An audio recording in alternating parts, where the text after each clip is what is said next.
द्यामुते मां कस्मै देवाय हविषा विधेम। ॐ य आत्मदा बलदा यस्य विश्व उपासते प्रशिशं यस्य देवाः यस्य छाया अमृतं यस्य मृत्युः कस्मै देवाय हविषा विधेम।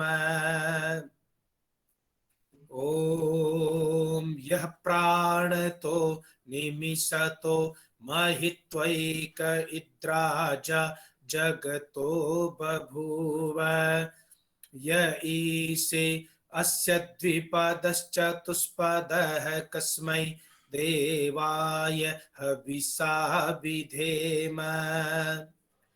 ॐ येन द्यौरुग्रा पृथिवी च दृढा येन स्वहस्तभितं येन नाकः यो अन्तरिक्षे रजसो विमानः कस्मै देवाय हविषा विधेम।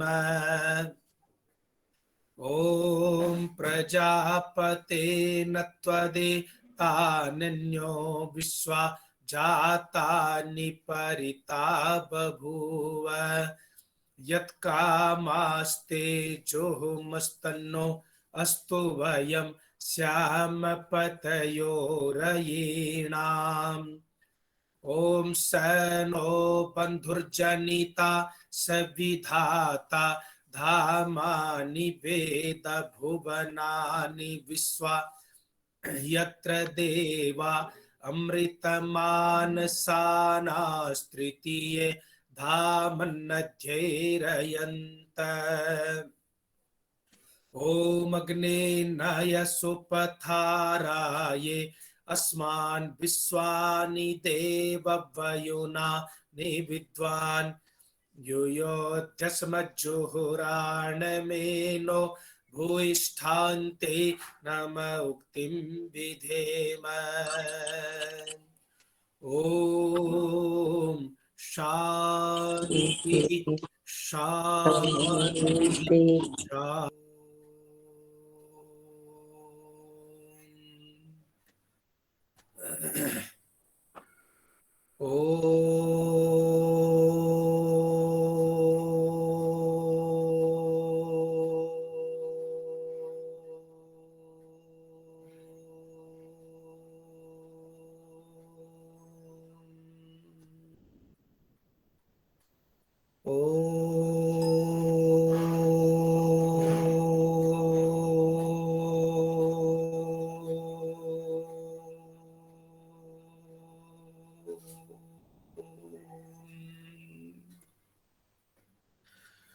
अग्न आयाहि वीतये गृणानो हव्यदातये निहोता सत्सिबर्हिषि।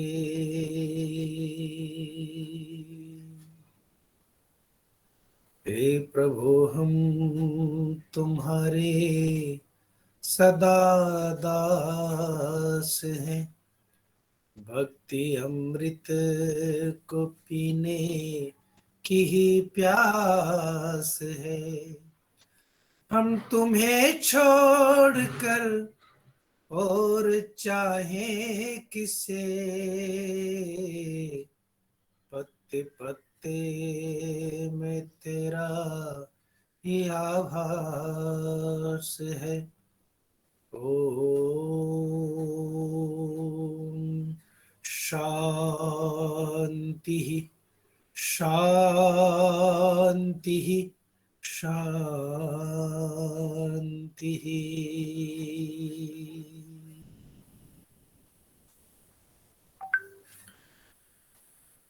आदर और सम्मान के योग्य श्री योगेश मुंजाल जी, आदरणीय सम्माननीय पुरुषार्थ के धनी श्री राजीव चौधरी जी, आदरणीय सम्माननीय श्रीमती रेणु चौधरी जी,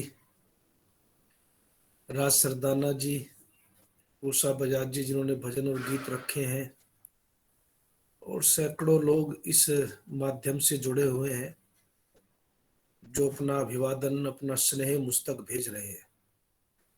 आर्य समाज महिला शाखा के सभी सम्मानित पदाधिकारीगण, आर्य समाज ग्रेटर कैलाश के सभी सम्मानित पदाधिकारीगण, जो बड़ी बड़ी हस्तियां इस समय जुड़ी, उन सबका हार्दिक अभिनंदन और स्वागत। और स्वागत के साथ आपसे आग्रह कि आपका जो ध्यान है, इस समय कई बार हम जो ऑनलाइन माध्यम है इनका उपयोग बहुत अच्छा करते हैं, कभी कभी थोड़ा बहुत दुरुपयोग भी कर लेते हैं। तो आपका जहां भी आप बैठे हैं और मुझे आप स्क्रीन पर देख पा रहे हैं तो अच्छी बात है, नहीं तो सुन रहे हैं तो कृपया पूरा ध्यान अपना अभी सुनने में ही लगाइए, क्योंकि बीच में से कुछ भी छूटेगा तो फिर उसमें आपको कठिनाई होगी। मैं आज आपने जो मुक्ति का व्यवहारिक स्वरूप पर चर्चा रखी है, इस चर्चा को मैं बहुत दिन से रखना चाहता था, समझना चाहता था, समझाना चाहता था। आजकल हम जिधर भी जाते हैं, एक जगह एक कार्यक्रम था तो मैं कुछ व्यवहारिक चर्चाएं करता था, कभी गृहस्थ की, कभी यज्ञ की। और एक सन्यासी थे, वो जब भी उठते तो सीधे, चाहे सुबह हो, दोपहर हो, शाम को हो, मोक्ष की चर्चा करते। तो एक माता जी ने कहा कि बेटा कभी कभी जो है दुनियादारी की भी कोई बात समझा दिया करो। स्वामी जी, दोपहर में भी मोक्ष, सुबह भी मोक्ष, रात्र को भी मोक्ष, केवल मोक्ष की ही आप चर्चा करते हैं, कुछ और चर्चा भी तो कर लिया करो। एक जगह मैंने सुना कि एक व्यक्ति ने कहा, एक विद्वान ने मोक्ष की चर्चा की, तो दूसरे ने कहा जी मुझे तो मुक्ति नहीं चाहिए, क्योंकि मोक्ष में पीली दाल तो मिलती नहीं और मुझे पीली दाल बहुत अच्छी लगती है। मैं कमाल ने कहा यार, मुक्ति की चर्चा हो रही है, मजाक हो रहा है, इसको व्यवहारिक रूप से समझना बहुत आवश्यक है। देखिए, आजकल हमारे यहाँ भी ऐसे विद्वान आ गए हैं जो मोक्ष की चर्चा करते करते इस रंजना में चले जाते हैं कि जैसे पौराणिक जगत के या वेदांत दर्शन के लोग कहते हैं कि ब्रह्म सत्यम जगन मिथ्या, कि संसार बिल्कुल मिथ्या है और केवल ब्रह्म ही सत्य है। इसी को करते करते हमारे यहाँ भी कुछ लोग ऐसे चले जाते हैं कि बाकी सब कुछ बेकार है, बस जो भी कुछ है जीवन में मोक्ष है, और मोक्ष को प्राप्त करने के लिए परमात्मा ने शरीर दिया है। अब ये क्या चीज है, इसको समझना व्यवहारिक रूप से आपके लिए बहुत आवश्यक है। जिसके देखो वो मुक्ति की, मोक्ष को ही लेके बैठा हुआ है, जैसे कि मेरा जीवन, मेरा धर्म, मेरा यज्ञ और किसी का कोई अस्तित्व नहीं, कोई अर्थ नहीं, बाकी क्रियाओं का, धर्म का कोई स्थान नहीं, बस जो भी कुछ कीजिए मोक्ष है तो सब कुछ है, नहीं तो कुछ नहीं, इसका सब खत्म है। ऐसा सोचना भी मैं समझता हूं कि इतना उचित है नहीं। आप इसको थोड़ा सा व्यवहारिक रूप से समझिए कि हम एक संस्कार कराते हैं, विवाह संस्कार। विवाह संस्कार में 4 फेरे कराते हैं, तो विद्वान लोग कहते हैं कि भाई 4 फेरे इसलिए है कि धर्म, अर्थ, काम, मोक्ष, पुरुषार्थ चतुष्टय जो है वो परमात्मा ने इंसान के उद्देश्यों में सम्मिलित किया है। ऋषियों ने कहा है कि तुम्हारा जो जन्म है वो 4 पुरुषार्थों के लिए हुआ है। सबसे पहले उसमें धर्म है, फिर उसमें अर्थ है, फिर उसमें काम है, और फिर उसमें मोक्ष है। मुझे आप एक बात समझाइए कि जो व्यक्ति ये कहे कि सीढ़ियां मुझे चढ़नी है, और पहली सीढ़ी का कोई अर्थ नहीं साहब, वो जीरो है, दूसरी सीढ़ी का कोई अर्थ नहीं, वो भी जीरो है, तीसरी सीढ़ी का भी कोई अर्थ नहीं, वो जीरो है, बस जो लास्ट वाली सीढ़ी है वो ही सब कुछ है। ऐसा कैसे हो सकता है? बिना पहली सीढ़ी के क्या कभी कोई लास्ट सीढ़ी पे चढ़ चढ़ गया? मैं मान सकता हूं कि अंतिम जो सीढ़ी है, हो सकता है उस सीढ़ी पर पैर रख के आप किसी कक्ष में चले जाए जहां आप जाना चाहते हो, जहां आपका बिस्तर लगाओ, आप किसी छत पर निकल जाए जहां आप टहलना चाहते हो, आप किसी रेलवे स्टेशन की सीढ़ी चढ़ करके उस पुल को पार करके अपनी उस ट्रेन तक पहुंच जाए जिस तक आप जाना चाहते हो। लेकिन आप ये कैसे सोच सकते हैं कि पहली जो सीढ़ियां हैं उनका कोई अर्थ नहीं है, वो भी सार्थक है साहब, और वो भी मोक्ष के रास्ते में कहीं ना कहीं उपयोगी है। इसलिए इस तरह की बातों को व्यवहारिक रूप से समझना बहुत आवश्यक है। सबसे पहले तो जब मुक्ति की चर्चा होती है तो सत्या प्रकाश हो या ऋग्वेदादि भाष्य भूमिका हो, ऋषि से पूछा गया। दो चीजें मैं आपको समझाता हूं। पहले पहले तो मुक्ति शब्द या मोक्ष शब्द का सीधा प्रयोग वेदों में कहीं नहीं मिलता। वेदों में जो प्रयोग है वो अमृत शब्द का मिलता है, उपनिषदों में मिलता है मोक्ष का, मुक्ति शब्द का प्रयोग। अमृत शब्द का प्रयोग उपनिषदों में भी बहुतायत में मिलता है, लेकिन वेदों में मुक्ति के लिए या मोक्ष के लिए अमृत शब्द का ही प्रयोग है। और विद्वान लोग अमृत शब्द से ही वहां पर मुक्ति आदि या मोक्ष आदि शब्दों का ग्रहण करते हैं। तो ये वेदों की बात है। वेदों में अनेक जगह अमृत शब्द से मोक्ष को पुरुषार्थ को संकेत करने का, समझाने का प्रयास किया गया है। अब जो बात मैं आपसे कहने जा रहा हूं उसको थोड़ा सा समझिएगा। महर्षिदांत से पूछा कि मुक्ति किसको कहते हैं, तो ऋषिदांत कहते हैं मुक्ति कहते हैं छूट जाने को। कि किसको छूट जाने को साहब? कहते हैं कि दुख से छूट जाने को ही मुक्ति कहते हैं। देखिए, दुखम उद्विजते लोक सर्वस्य सुखमीप्सितम, इसमें कहीं कोई संदेह नहीं कि दुख से परेशान है यह संसार, और सब जो है इस दुनिया में सुख को चाहते हैं साहब। दुख को छोड़ करके सुख को चाहते हैं। और मुक्ति में भी ऋषि लिखते हैं कि दुख से छूट जाने का नाम ही मुक्ति है। अब यहां पर दो प्रश्न खड़े हुए। यदि जीवात्मा का स्वभाव क्या बंध है, बंधन वाला है, अगर उसका स्वभाव बंधन वाला होगा तो फिर कभी वह मुक्त नहीं हो सकता। क्या वो मुक्त स्वभाव है? मुक्त स्वभाव वाला होगा तो फिर बंधन में क्यों पड़ेगा? इसका मतलब यह है कि मुक्ति का सुख कभी देखा, और उस सुख को देखने के लिए, प्राप्त करने के लिए जीवात्मा जो है वो दुखों से छुटकारा चाहता है, और उसी को मुक्ति कहते हैं, जो दुखों से छुटकारा चाहते हैं। अब पूछा कि भाई जो है दुखों से छूट करके किसको प्राप्त होते हैं, ऋषिदान से पूछा कि दुखों से छूटेंगे तो क्या मिलेगा? सुख को प्राप्त होते हैं और परमात्मा के साथ में रहते हैं, ब्रह्म में रहते हैं। मुक्ति और बंध किन किन कारणों से होता है, ये प्रश्न भी खड़ा किया गया। मुक्ति और बंध, यहां पर आपको मैं व्यवहारिक मुक्ति समझाऊंगा, यहाँ पर आपको मैं प्रैक्टिकल मुक्ति समझाऊंगा। जब मुक्ति की बात होती है तो एक प्रश्न अक्सर ये खड़ा होता है।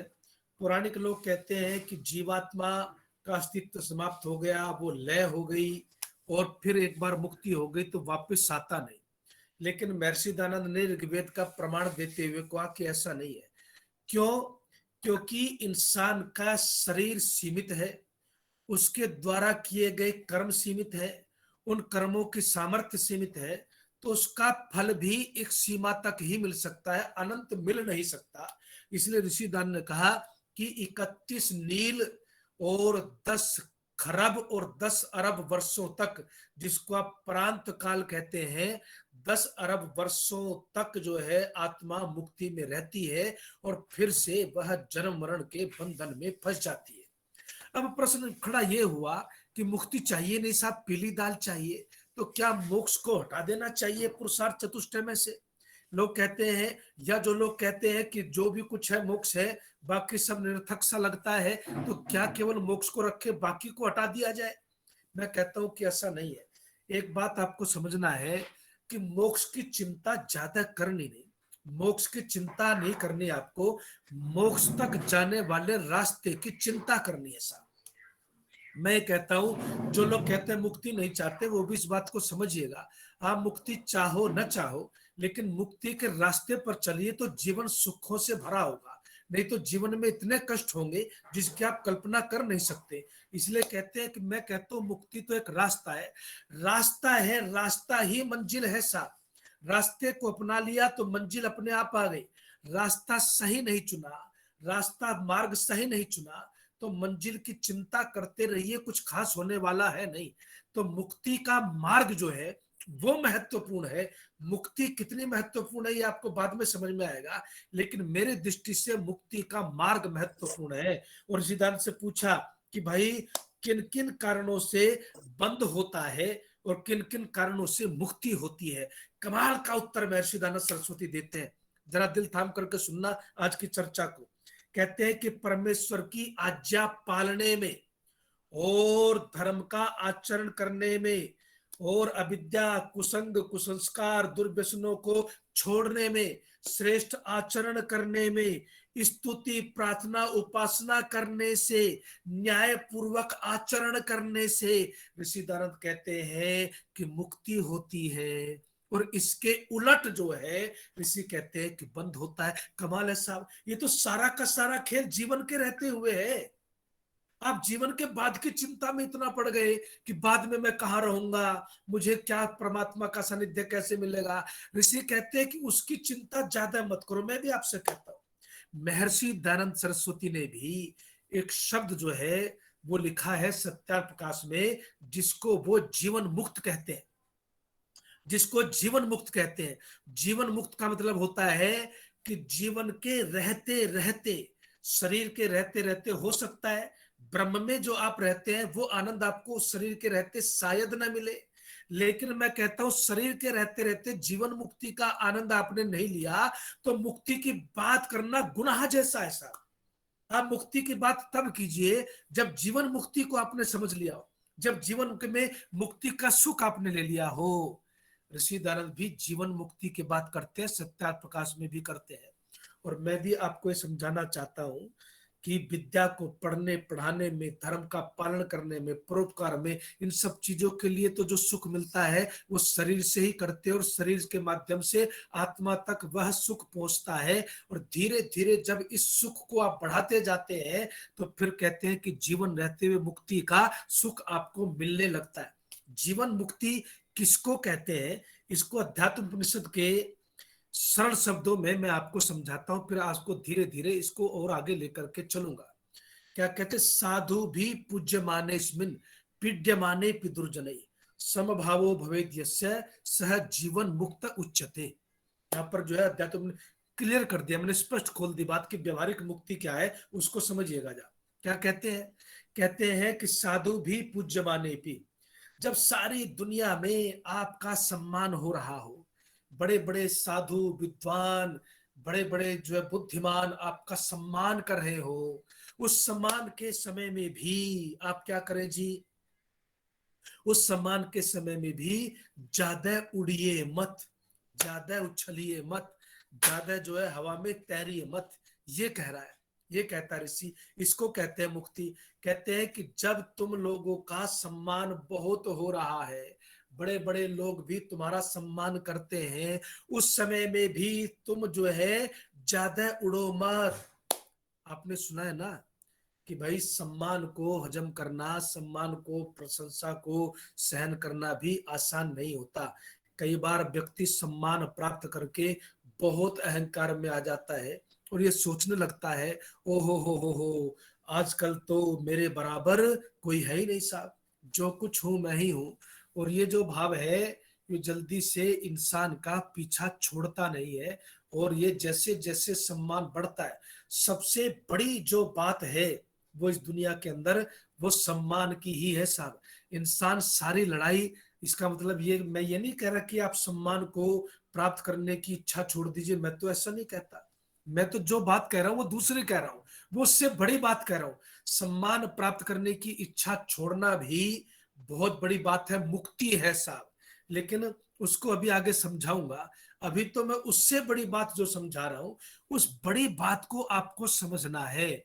वो बड़ी बात क्या है कि आपने बिना इच्छा के भी अच्छे कार्य किए और आपको सम्मान मिल गया, आपका यश हो गया, आपकी कीर्ति हो गई, और फिर उस सम्मान में आप जो है फूलने लगते हैं साहब।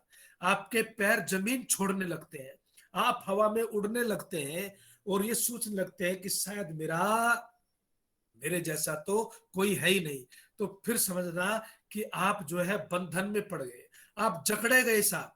और फिर जब जकड़े गए तो फिर वो जकड़न जो है, वो बंधन जो है, जो सुख दे रहा था वो दुख का कारण बन जाएगा। और इसलिए जीवन मुक्ति की तरफ ऋषियों का बहुत ध्यान है कि जीवन में आप पूरी तरह से सुखी रह सकते हैं, पूरी तरह से मुक्ति का पूरा आनंद आप जीवन रहते हुए ले सकते हैं। और वो ऐसे ले सकते हैं, कहते हैं कि जब आपका सम्मान हो रहा हो। देखिए, मुझे एक बात तो याद आती है, कबीर ने दुआ लिखा कि माया त्यजी तो क्या भया, मान त्यजा नहीं जाए, और जेहि माने मुनिवर ठगे, मान सभी को खाए। कि इस संसार में जब सन्यासी होता है ना साहब, तो सन्यासी को, अभी मैं समझाऊंगा आपको ये बात भी, कि सन्यासी को ये घोषणा करता है वो, वित्तेषणा मया तकता, कि धन नहीं छोड़ा, ऐषणा छोड़ दी। पुत्रेषणा मया तकता, पुत्रेषणा भी छोड़ दी, और लोकेशणा मया तकता, लोकेशणा भी छोड़ दी। अब मान सम्मान से मैं ऊपर उठ गया। आज ही सुबह एक विद्वान का फोन आया कि मैं सन्यासी बन रहा हूं, लेकिन मैं श्वेतांबरी बनूंगा। मैंने कहा भाई, जो ऋषि ने कहा उसी को मान लो, इसमें ज्यादा कुछ फर्क है तो नहीं है, लेकिन जो है चलिए वो तो आपकी अपनी इच्छा है। ऋषि ने जो वैराग्य की परिभाषा दी है, विवेक की जो परिभाषा दी है, उस वैराग्य की परिभाषा में कई वस्त्र की चर्चा की नहीं। वैराग्य की परिभाषा में किसी चीज को छोड़ने की बात की नहीं ऋषि ने। आप सत्या प्रकाश को पढ़िए, वहां पर ऋषि क्या कहते हैं। वहां पर ऋषि कहते हैं कि वैराग्य का मतलब है सत्य को अपना लेना, अधर्म को छोड़ देना, धर्म को अपनाना, सत्य को अपनाना, परमात्मा के ध्यान में निमग्न रहना, परमात्मा की आज्ञा का पालन करना, इसको ऋषि वैराग्य कहते हैं साहब। हम वैराग्य का मतलब ये सोच लेते हैं कि कुछ छोड़ के भागना और कुछ चीजों को माला वगैरह धारण करने ला, ये सब वैराग्य हो गया। ऋषि ने तो कहीं ऐसी बात लिखी नहीं। आप कहोगे तो मैं आपको सबको फोटो खींच के भेज दूंगा। ऋषि ने जो वैराग्य की परिभाषा दी है, मैं वही बोल रहा हूं, अपनी तरफ से कुछ नहीं बोल रहा हूं। तो ऐसे वैराग्य में ऋषि क्या कहते हैं कि मुक्ति का सुख उसको मिलता है साहब, जो इस वस्तुतः है ऐसा वैरागी होता है जो इन चीजों को छोड़ देता है। किन किन चीजों को छोड़ता है, तो ऋषि ने कहा कि अधर्म को छोड़ दे, अविद्या को छोड़ दे, कुसंस्कार छोड़ दे, कुसंग छोड़ दे, अज्ञान को छोड़ दे। तो फिर कहते हैं कि वह व्यक्ति जगह छोड़े न छोड़े कोई खास फर्क नहीं पड़ता, वह जहां रहता है वहीं पर मुक्ति के सुख का आनंद लेता है। तो कहते हैं साधु भी पूज्य मानेस्मिन है। जब साधु तुम्हारा सम्मान कर रहे हो, तो मैं आपको लोकेशना की बात कर रहा था ना, कबीर का दोहा भी सुनाया, तो मुझे ये बात अच्छी लगती है, कभी कभी मैं इसको सुना लेता हूँ, हो सकता है मेरे मुख से कभी आपने कहीं सुनी भी हो। कि स्वामी सत्य प्रकाश जी जो है वो डिलीट थे साहब, साइंटिस्ट थे, वैज्ञानिक थे, और बहुत अच्छा उन्होंने अंग्रेजी में साहित्य लिखा है। एक अग्निहोत्र पर पुस्तक उन्होंने अंग्रेजी में लिखी है, जिसकी अंग्रेजी अच्छी हो ना उसे वो पढ़नी चाहिए है। और वेदों का भाष्य भी अंग्रेजियों में किया, एमएससी थे उस समय के वो, भारत के वैज्ञानिक विभाग में कार्य कर रहे थे। बड़ा गौरव उन्होंने दुनिया में और समाज का बढ़ाया। वो अपने जीवन की एक बात सुनाते थे।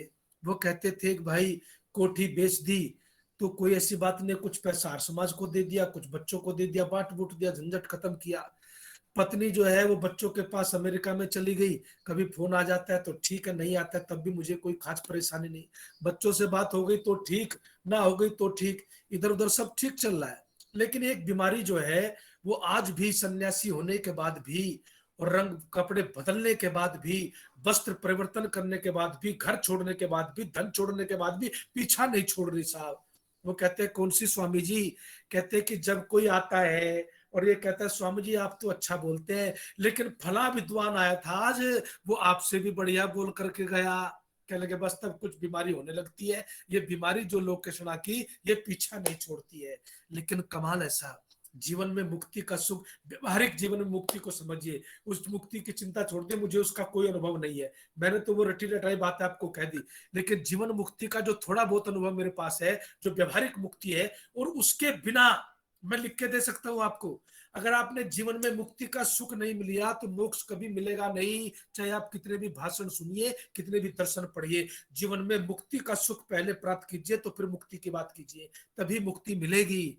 तो कहते साधु भी पूज्यमाने स्मिन, जब तुम्हारा मान सम्मान खूब हो रहा हो तो फूलना मत, हवा में उड़ना मत। और कहते हैं कि विद्यमाने दुर्जन, केवल इतना ही नहीं, जब तुम्हारा खूब अपमान भी हो रहा हो, दुर्जन तुम्हारे पीछे पड़े हुए हो, तुम्हारे नाम पर बट्टा लगाना चाहते हो और तुम्हें नीचे गिराना चाहते हो, कहते हैं कि तब भी तुम्हें क्या करना है, समभावो भवेत यस्य स जीवन मुक्त उच्यते। कमाल कर दिया भाई ऋषि ने। कहते हैं कि ऐसी परिस्थिति में, दो शब्दों में सब कुछ समेट दिया, इन दो भावों में सब कुछ समेट दिया। कहते हैं कि समभावो भवेत यस्य, ऐसी परिस्थिति में भी जो समान रह सकता है, कहते हैं कि वह जीवन मुक्त कहलाता है साहब, वह जीवन मुक्त कहलाता है। इसलिए मैं कहता हूं कि आप उस मोक्ष की चिंता छोड़ के जीवन मुक्ति को पहले अपनाइए। जीवन में मुक्ति के सुख अगर आपने मिला तो फिर धीरे धीरे मुक्ति का वह दरवाजा खुलेगा। ऋषिदान ने क्या लिखा जी? ऋषि कहते ऋग्वेदादि भाष्य भूमिका में, ईश्वर स्तुति, प्रार्थना, उपासना, समर्पण आदि करने से धीरे धीरे मुक्ति के द्वार पर इंसान पहुंच जाता है। आप जो लोग आपको ये कहते हैं कि भाई जीवन में केवल मोक्ष के अलावा सब कुछ व्यर्थ है, उनकी बात मत सुनिए। जीवन मुक्ति का सुख लीजिए। आपको धर्म के अपनाओगे तो मोक्ष तक पहुंचोगे, आप अर्थ में ईमानदारी को अपनाओगे तो मोक्ष तक पहुंचोगे, आप गृहस्थ को गृहस्थ के ढंग से जियोगे तो मोक्ष तक पहुंचोगे। आप मोक्ष तक तभी पहुंच सकते हो जब इन सीढ़ियों को आपने जाना हो, समझा हो, अपनाया हो और धर्म के रास्ते पर आप चलने वाले हो। यही महर्षि दयानंद सरस्वती ने लिखा है। आपको मैं थोड़ा सा और आगे से आकर के समझाता हूँ। देखिए हम फंसते हैं साहब, कहाँ फंसते हैं? जालों में फंसते हैं। और जब जाल में व्यक्ति फंसता है तो वो इंसान जैसा दिखता है लेकिन इंसान रहता नहीं ऐसा। मैंने किसी संदर्भ में चर्चा की थी, उसको थोड़ा सा आपको समझा करके आगे चलूंगा।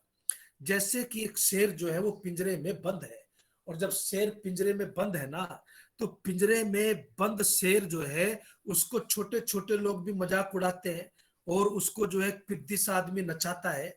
लेकिन वही शेर आपने कभी जाकर के जंगल में देखा हो, तो जंगल में देखा हो तो कहते हैं कि भालू बड़ा बलवान होता है, पानी में से भी जो है भालू मगरमच्छ को खींच लाता है, इतनी ताकत होती है। बंदर बड़ा चिपकू राम होता है और वो चिपका रहता है, और बहुत सारे पक्षियों में एकदम तहलका मचता है कि शेर आ रहा है ऐसा।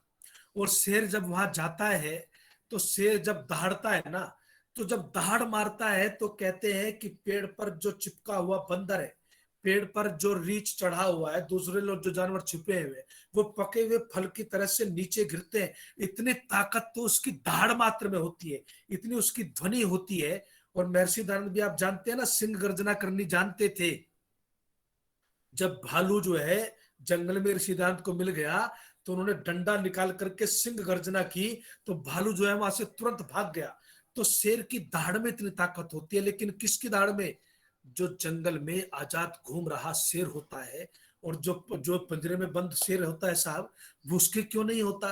कहते हैं कि वह जो है, जो पिंजरे में बंद शेर है, वो शेर रहा नहीं, उसका सिंहत्व नष्ट हो गया, वो केवल शेर जैसा दिख रहा है साहब, वो केवल शेर जैसा दिख रहा है, लेकिन उसका सिंहत्व नष्ट हो गया। इसलिए उसकी दाढ़ में वो ताकत रही नहीं, केवल उसकी आकृति शेर जैसी है, उसके जो गुण है, धर्म है, वो शेर जैसे रहे नहीं, इसलिए वो शेर होकर के भी शेर नहीं रहा। पक्षी जो पिंजरे में बंद है ना साहब, उसके पक्ष फड़फड़ाते नहीं, पक्षी उसको कहते पंख फड़फड़ाए, वो पक्षी जैसा दिखता है लेकिन वो पक्षी रहा नहीं। ठीक इसी तरह से इंसान भी जालों में फंस जाता है, और उस जालों को तोड़ने का नाम ही मुक्ति है साहब। मैं कहता हूं व्यवहारिक रूप से वो जो बंधन में आप पड़ गए, वो लालच में आप पड़ गए, वो जालों में आप पड़ गए, उन जालों को तोड़ने का नाम ही मुक्ति है। और यदि आप उनको तोड़ नहीं पाए, उस जाल को काट नहीं पाए, उन्हीं जालों में फंसे रह गए, तो फिर आप मोक्ष की चर्चा न कीजिए, क्योंकि आप अभी मुक्त हुए नहीं। पहले तो जीवन को मुक्त करना है, और जीवन जब मुक्ति के सुख को उपलब्ध होता है तो फिर ऋषि कहते हैं आगे फिर मुक्ति का रास्ता जिस पर आप चल रहे हैं, जिस पर चल करके आपने जीवन में मुक्ति के सुख को भोगा है, वह स्वतः ही मोक्ष की तरफ लेकर के चलता है। तो इसलिए मैं कहता हूं कि वो जो व्यक्ति कहते हैं कि मुक्ति नहीं चाहिए, वो गलत है साहब। गलत इसलिए है क्योंकि मुक्ति तो जीवन को सुखों से भरने का नाम है। तो क्या आपको सुख नहीं चाहिए? क्या आपको जीवन में आनंद नहीं चाहिए? क्या आप दुखों से छुटकारा नहीं चाहते हैं? और चाहते हैं तो फिर व्यवहारिक मुक्ति को सीखिए, जिसको कहते हैं जीवन मुक्ति। और अध्यात्म उपनिषद का ऋषि कहते हैं, और योगेश्वर कृष्ण क्या कहते हैं? योगेश्वर कहते हैं लाभा लाभो जया जयो, कि मान में अपमान में, लाभ में हानि में, जय में पराजय में भी जो अपने आप को सम रख सकता हो, वह व्यक्ति जीवन में मुक्ति के सुख का आनंद लेता है। अब इसको थोड़ा सा समझाता हूं साहब। महर्षि दानंद के जीवन को देखिए और हम अपने जीवन को देखें। महर्षि दानंद ने समाधि सुख को छोड़ करके परोपकार के रास्ते को अपनाया। इसको समाधि सुख को छोड़ करके परोपकार के रास्ते को अपनाया, और वो आकर के आपको पता है कि किस तरह से धर्म के मार्ग पर जो है वो जुड़ गए, परोपकार के रास्ते पर चलने पड़े। तो क्या ऋषि दानंद नहीं जानते थे कि उस मोक्ष के रास्ते को छोड़ करके भी क्या इसको करना या उसको करना जरूरी है? अरे इसीलिए तो मैं आपको ये समझाना चाहता हूं कि ऋषि जीवन मुक्त हो गए साहब।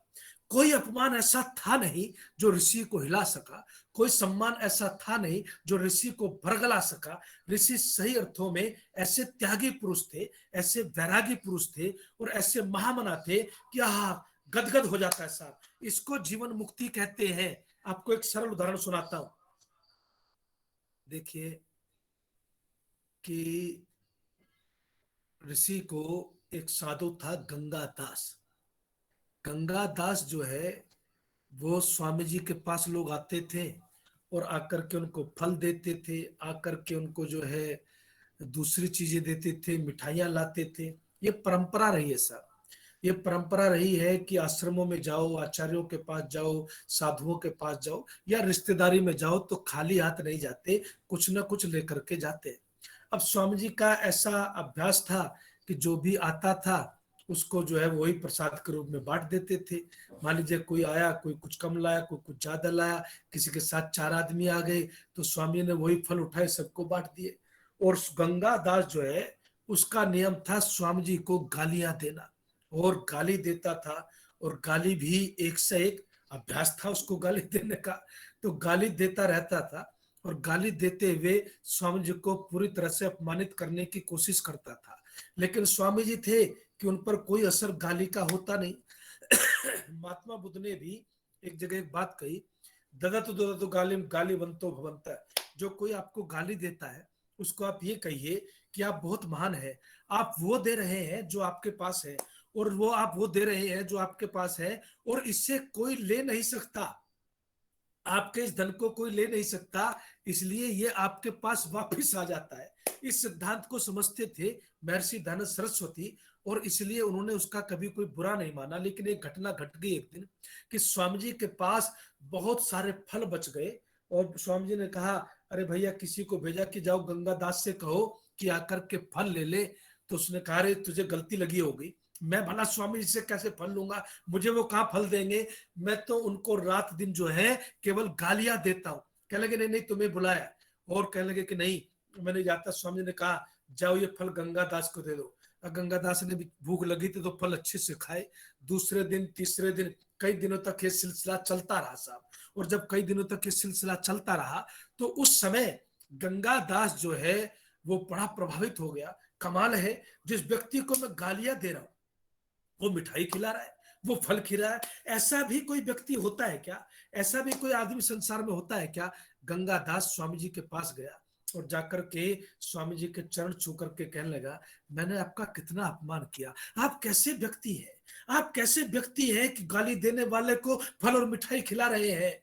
तो स्वामी जी ने कहा अरे गंगादास तुम फल खाओ, बाकी चिंता में छोड़ दो। उस दिन गंगादास ने कहा कपड़े तो मैंने भी रंगे हुए हैं, मैं भी साधुओं की बस्ती में रहता हूं, लेकिन स्वामी जी महाराज सही बात तो ये कि साधु कैसा होता है ये तो आज तुम्हें देख करके पता चला है मुझे।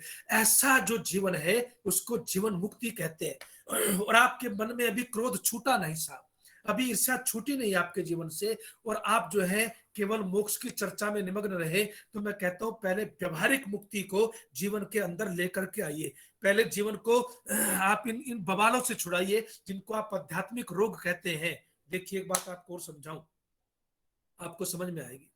जिस समय काशी में शास्त्रार्थ होने वाला था तो उस समय शास्त्रार्थ के समय पता चल गया किसी को कि महर्षि दानंद के अपमान की पूरी योजना है। आज महर्षि दयानंद के साथ पत्थर बरसाए जाएंगे, ढेले बरसाए जाएंगे, गोबर फेंका जाएगा, जोतों की माला की तैयारी कर रखी है। और किसी भी तरह से राजा भी इस षड्यंत्र में मिला हुआ है, प्रशासन भी षड्यंत्र में मिला हुआ है, और पूरी जनता को बहका करके भड़का करके तैयार कर लिया गया है। तो वो व्यक्ति स्वामी जी के पास जाता है, और स्वामी जी के पास जाकर के एक बात कहता है स्वामी जी एक बात बताइए, आप एक बात मुझे बताइए कि आप आज मत जाइए शास्त्रार्थ करने के लिए। तो स्वामी जी ने कहा क्यों?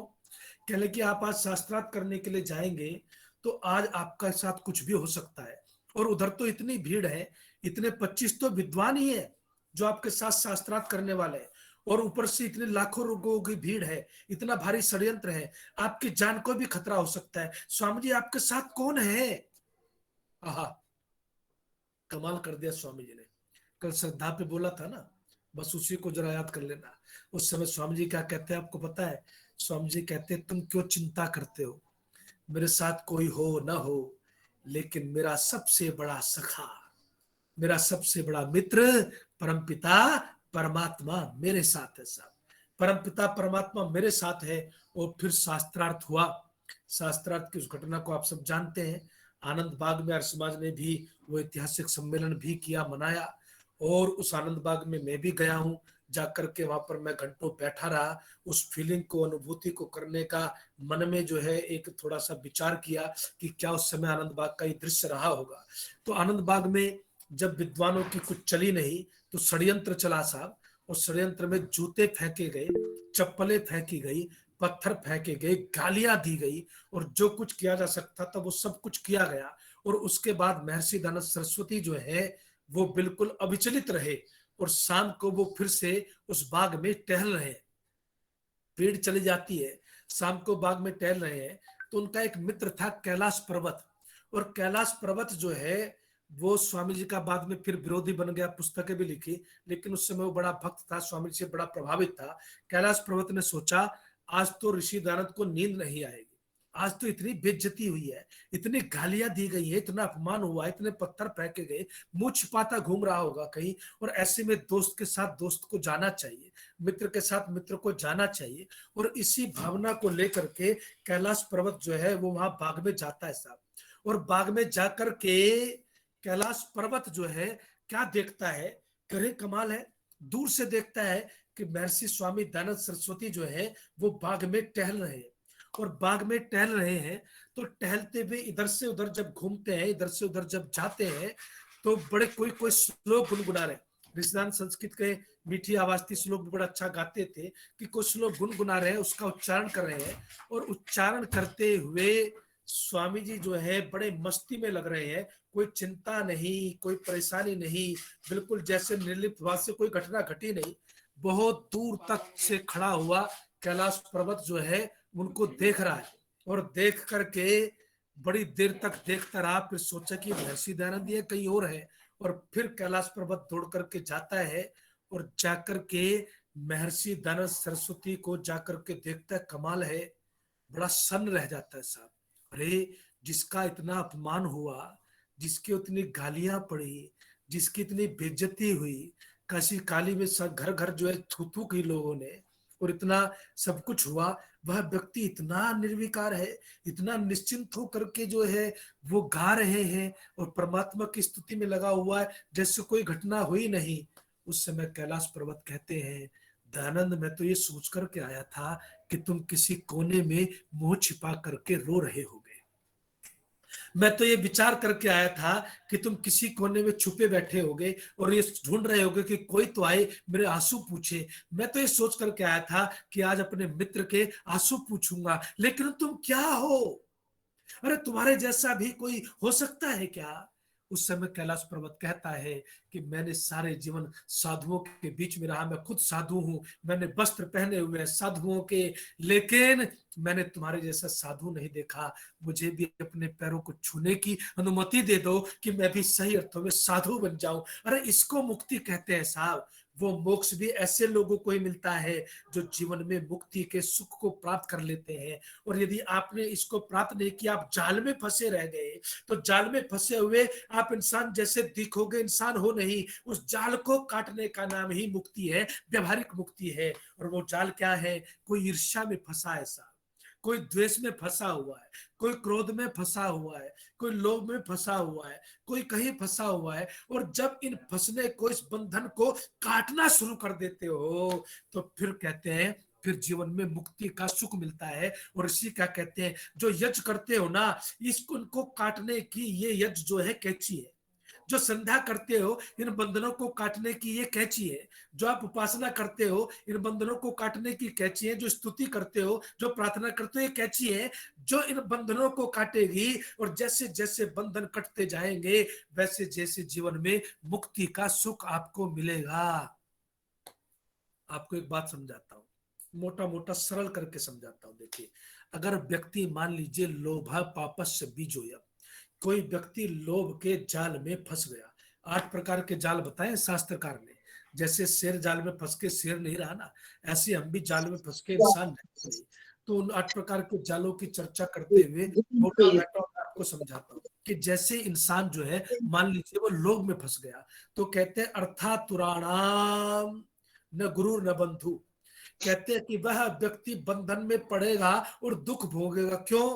कहते हैं कि वो जो केवल लोभ में फंस करके अर्थ की तरफ गया ना, तो कहते हैं कि फिर उसके लिए न कोई बंधु है, न कोई गुरु है, ना पैसा, न भाई, न कहते हैं ना बाप न भैया, सबसे बड़ा रुपया। क्योंकि वह व्यक्ति जाल में फंस करके अर्थ की तरफ जा रहा है। कहते हैं कि अर्थ को मैंने आपको समझाया था, अर्थ भी बहुत आवश्यक है। और मुक्ति में अर्थ कहीं कोई बाधक नहीं, ये गलती छोड़ दीजिए। अर्थ कोई बाधक नहीं है। अर्थ को भी ऋषिदान कहते हैं कि धर्म पूर्वक कमाना और धर्म में लगाना, वह मुक्ति का साधन बनेगा। वह मुक्ति का साधन बनेगा, क्योंकि आपने उसको, अर्थ को कमाया है धर्म से और लगाया भी धर्म में है, तो वह मुक्ति का साधन है, सुख का बढ़ाने वाला है। धना धर्मम तथा सुखम, वो सुख को बढ़ाएगा। जो चीज सुख को बढ़ाती है वो ही तो मोक्ष है। उसी सुख का नाम तो मुक्ति है व्यवहारिक रूप से, जो सुख को बढ़ाती है।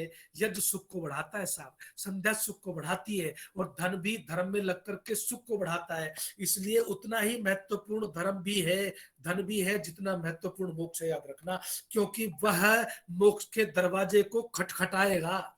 और उतना ही महत्वपूर्ण जो है धर्म है। तो धर्मा धनम तथा सुखम, कि धन को धर्म में लगाइए तो फिर वो सुख देगा। और सुख आना शुरू होता है, दुखों से छुटकारा होता है, तो मुक्ति शुरू हो जाती है। उसी क्षण, उसी घड़ी आप मुक्ति की तरफ चल पड़े 2 कदम। जिस क्षण आपके जीवन में घटना हुई, आपने अपने धन को धर्म में लगाना शुरू कर दिया। ये मत सोचो कि शरीर छूटेगा तब जा करके मैं वो वाली मुक्ति प्राप्त करूंगा। पहले इस मुक्ति को यहीं से शुरुआत करो। और जीवन में कहते हैं कि भाई अर्थातुराणाम न भयम है, न गुरु न बंधु। और कहते हैं कि जो व्यक्ति चिंता तुराणाम, और चिंता तुरंत जो व्यक्ति है, उसके जीवन में कामातुराणाम न भयम न लज्जा। और जो काम में, काम के जाल में व्यक्ति फंस गया, कहते हैं उसमें लज्जा रहती है और न भय रहता है। और चिंता तुराणाम, कि जो चिंता तुरंत व्यक्ति होता है, उसे किसी प्रकार का कोई सुख नहीं रहता है। और इसी तरह से घृणा में, ईर्ष्या में, द्वेष में, क्रोध में जो व्यक्ति कृष्ण कहते हैं फंसा हुआ है, वह व्यक्ति नारकीय दुखों को भोगता है। बताइए मैं कहाँ गलत कह रहा हूं? वह नारकीय दुखों को भोगता है। और जो इन आध्यात्मिक रोगों से धीरे धीरे परमात्मा की उपासना करके छुटकारा पाने लगता है, वह सुख सुख सुख सुख को भोगता हुआ और फिर मुक्ति की तरफ बढ़ जाता है। तो इसलिए जीवन में व्यवहारिक मुक्ति के स्वरूप को समझिए। आप इस बात को छोड़ दीजिए। जीवन को, जीवन की जीने की कला है मुक्ति सा। जीवन को पवित्र बनाने की कला है मुक्ति। जीवन को सुख से भरने की कला मुक्ति है। मार्ग है मुक्ति। उद्देश्य मुक्ति हो ना हो, लेकिन मार्ग को बनाइए, मुक्ति के मार्ग को अपनाइए। जो ऋषिदान ने कहा है, जहां परोपकार है, जहां पर दया है, जहां पर करुणा है, जहां पर दान है, जहां पर धर्म है, जहां ईर्ष्या नहीं, जहां क्रोध नहीं, जहां द्वेष नहीं। और इसलिए मैं भी इस सूत्र से सहमत हूं कि मान में, सम्मान में, लाभ में, हानि में जो व्यक्ति सम रह सकता हो वह व्यक्ति ही जीवन मुक्त कहलाता है। और मैं आपसे निवेदन करता हूं, जीवन मुक्त में मुक्ति को, जीवन मुक्ति के सुख को जीवन में प्राप्त करने का नाम ही जीवन मुक्त है। और जीवन मुक्त है व्यवहारिक रूप से मुक्ति के उद्देश्यों को जीवन में जीना, उनको जीवन में जीना। और इसी में वैराग्य की बात हो, विवेक की बात हो, या फिर जो है मुक्ति के साधनों की बात हो, सब जगह सिर्फ जो है वो सत्य को अपनाने की बात, धर्म को अपनाने की बात कही है। और मैं भी आपको ये कहना चाहता हूं कि आप इन बवालों से छूटिए जो आध्यात्मिक रोगों के नाम से जाने जाते हैं। ये दुख के कारण है। इनसे जैसे जैसे आप छूटते जाते हैं, सुखों से जीवन भरता है। जीवन में मुक्त हो जाना सीखिए। कोई जरा सा अपमान कर दे तो आप सोते नहीं, तो आप क्या उपासना करते हैं? कोई जरा सा सम्मान कर दे तो आप उसको गाते फिरते हैं, तो फिर आप कहाँ जीवन में मुक्ति का सुख लेंगे? और जरा से ईर्ष्या कोई आगे बढ़ जाए तो ईर्ष्या में आप सोते नहीं, द्वेष में आप जलते हैं, तो फिर सुख मुक्ति नहीं भाई। जीवन मुक्ति इसी का नाम है। इन सब से छुटकारा लें, जीवन में आप सबको सुख मिले, परमात्मा की कृपा मिले।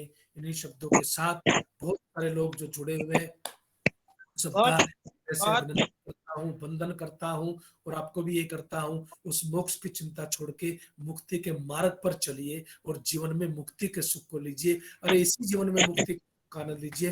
बस इन शब्दों के साथ समय की मर्यादा का ध्यान रखते हुए वाणी को विराम। ओम शांति शांति अति उत्तम, शांति। बहुत अच्छा। आचार्य जी, आपका बहुत बहुत धन्यवाद। बहुत सुंदर प्रेरणादायक उद्बोधन आपने दिया। अब मैं उषा किरण जी से अनुरोध करूंगी कि